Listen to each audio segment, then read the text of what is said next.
Και ξέρω, κάτι γιορτή ετών, για ο σειράχαντος γενέθλια ήσεν, εσέρευταν οι φίλοι, στον νοικοκύρ τα ευσία του να δίνει. Και απέναν ποτηρόπον συνίανat να πίνει. Ποτάμια εξίαν το κρασίν. Ο λάγον έντονε στουπίν. Θα πάει στο σπίτι και τα ποδάρια και κρατούνε.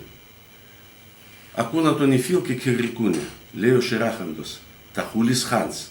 Φοβούμαι εγώ κάτι θα παθάνς. Θα σασιρεύς, στορμά να πες θα χάσει, απόψε θα πρέπει να κοιμάσαι. Στη στράτας ένα λεοντάρ, ο λάγωνα μον παλικάρ, σε μέτερον τη μαχαλάν και θα φοβούμαι εγώ κανάν. Εξέβαινε ο ξουκά, πάει και τσαΐς, με τη λαλία να τορμά γνεφείς. Ποιος, ο λέοντας, εμέν, ασαναμέν, θα σκίζα τον, θα φτάγα τον κομμάτια, ας έρτε εμπροστά μαν κι φοβάται, ας έρτε, ας ελέπω το κατσίνατ, θα γδέρα τον, θα βγάλω το πετσίνατ, τσάτσαλον θα στείλω τον στην Αφρικήν. Επέρεν φόραν το παιδί. Ευγόν ο λέοντας, τερί, ένα μικρόν, όλον το ορμάν θα παλαλών. Πέρ σκόνια τον συφέγγωνο στο φως. Εσύ είσαι ο τολμηρός.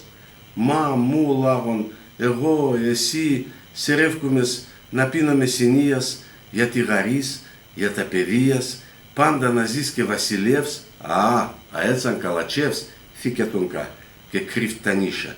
Ο λάγον σοποδάρ να τρίφκεται και λύσια. Ο λέοντας τη μεθυσμέν σκυθέλ, το γλύψιμον έριχτε.